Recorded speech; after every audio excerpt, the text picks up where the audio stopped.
Ako po si Sheila. Ang ikikwento ko po ay karanasan ko nung grade 5 pa lamang ako. Hindi ko na po babanggitin yung paaralan ko nung time na ito. Nung araw na to po, 5 p.m. ang uwian ko. Usually po kasabay ko pong nakakatanda kong kapatid.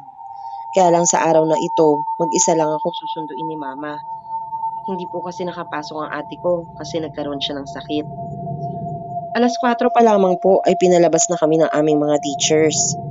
Dahil meron daw silang biglaang meeting kasama ang mga madre. Catholic school nga po pala ang school ko. Habang hinihintay namin ang aming mga sundo, nagpasya kaming maglaro muna.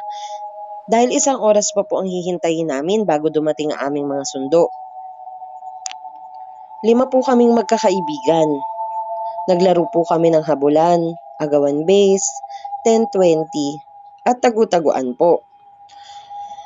Ako po yung taya sa tagu-taguan, kaya nagkanya-kanya po silang tago. Ang isa kong kaibigan nagtago sa CR, ang isa naman sa garden, at ang isa sa stage. Pero si Tina po ay hindi ko matagpuan. Mag-aalas 5 na po pero hindi ko pa rin po siya makita. Dumating na po yung sundo ko kaya napagpasyahan ko pong sabihin sa isa sa mga madre na nakasalubong ko na hindi ko po makita si Tina. Tumango naman po yung madre at sinabi niyang, "Huwag ka mag-alala, nandiyan na rin ang sundo ni Tina." Nagtaka po ako kasi hindi ko naman po binanggit sa kanya yung pangalan ni Tina. Pero binaliwala ko na lang po kasi baka nakita niya kaming magkakasama kanina o kaya kilala niya lang po talaga si Tina. Kinabukasan po, dumating ang pamilya ni Tina sa eskwelahan namin. Hinahanap po nila si Tina. Ipinatawag po kaming apat dahil kami po yung huling nakita nila nakasama ni Tina. Sinabi ko po ang totoo na naglaro kami ng tagu-taguan. At hindi ko po nakita si Tina. Ang sabi ko pa nga po ay ibinilin ko po siya sa isa sa mga madre dahil dumating na po ang sundo ko. At tinanong sa akin ng guro ko kung anong itsura ng madre. Inilarawan ko po siya. Ang sabi ko, nasa katamtaman lang po ang height niya at ang pangangatawan niya medyo payat po. Nagtaka yung guro ko kasi wala naman pong ganong madre sa eskwelahan namin. Pero dahil nasa office kami, nakita ko po na may nakasabit na picture doon ng madre na nakausap ko kahapon.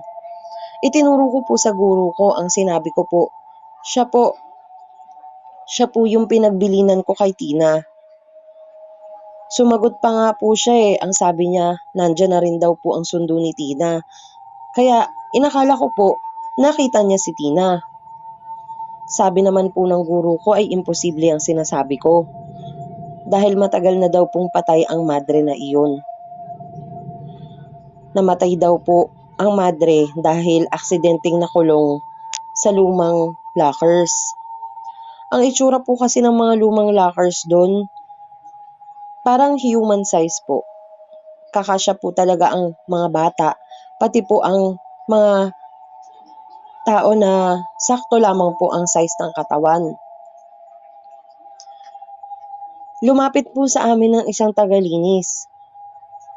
Sinabi po sa amin habang hinihingal siya na may natagpuan po sila sa tambakan ng lockers. Namamaho na daw po ang katawan ng bata. Tumakbo po kaming lahat at nakita po talaga namin si Tina. Ang sabi po ng isa sa mga guro namin, pangalawang beses na daw pong nangyari iyon. Talaga daw pong sinasadya ng madre na yun na kapag may naglalaro ng tagu-taguan, ay itinuturo niya ang locker room para pagtaguan ng isa sa mga estudyante. Kaya simula po nun, hindi na po kami pinapayagan maglaro ng tagu-taguan sa eskwelahan namin.